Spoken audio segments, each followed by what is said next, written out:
Good afternoon, I'm Emily Haas and welcome to Seattle Teen Fair News. Today we will be celebrating our 113th anniversary. But before we give you the latest news on Washington State Ferries, we thought we'd take a little trip back in time to 1889, when the Virginia Five was built and started it all.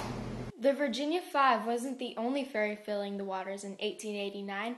Before large companies developed, there were many little companies with small steamships. They were also known as the Mosquito Fleet. Let's go to Bailey Barrett to see how the ferry system has grown from there. Thanks, Emily. As you can see, in the 1920s, all these companies split into two sole companies, the Puget Sound Navigation Company and the Kitsap County Transportation Company. But in 1935, Kitsap County's workers put on a pretty convincing strike as it pushed Kitsap County out of business, leaving PSNC in sole control. That didn't last very long. In the 1940s, PSNC requested a fare increase, which was denied. So the PSNC tied up their boats and halted ferry services. What you may not know living in the Highlands is that everyday life on the islands revolves around the ferry system. How would they get to their jobs? How would they get to the city? They couldn't. So in 1951, the PSNC sold all of their ferries and terminals to a newly created Washington Toll Bridge Authority for around $5 million. But the ferries were never supposed to last forever. They were supposed to be temporary for a network of bridges to come. But could you imagine how many bridges that would take? So in 1959, the bridge plans were rejected, and the State Highway Commission and Washington Toll Bridge Authority combined to make WSDOT, Washington State Department of Transportation. And they still rely on WSDOT today. Back to you, Emily.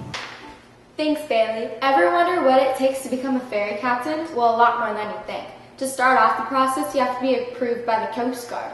This means background check, fingerprints, the whole package, from a 5-substance drug test and a physical exam to whether or not you have CPR certification.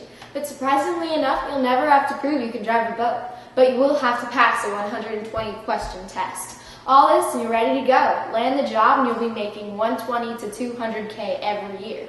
But I know someone who can tell us a little more about that. Ladies and gentlemen, the Fairy Fairy. Hello, I'm the Fairy Fairy. I'm so glad to be here. You know how I got here? I rode the Tacoma Jumbo Ferry. It's 460 feet long, and standing on its end, that's only 145 feet shorter than the Space Needle. And size does matter when it comes to speed and when it comes to capacity. At first, in 1953, their boats could only hold 100 cars and 1,000 people. But then later in 1967, it grew to 160 cars and 2,000 people. Then finally, in 1973, it grew to 206 cars and 2,500 people. The Washington State Ferry System is seriously huge.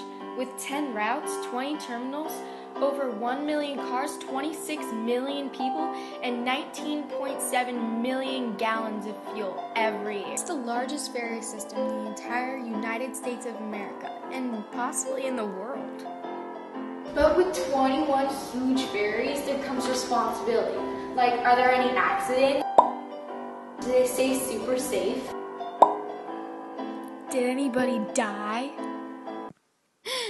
Nope. But a baby orca whale did once. He got chopped up in the propellers. But what if someone gets seasick or pees their pants? Who cleans it up? Well, yeah, the workers do. And they used to get paid extra for it, hazard pay. But now I don't think they do anymore. It happens way too much. Well, that's all I got. Thanks for listening.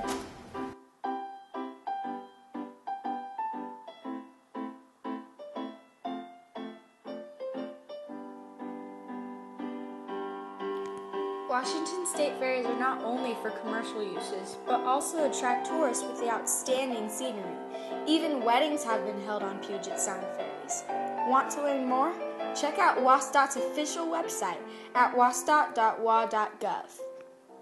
Thanks for listening.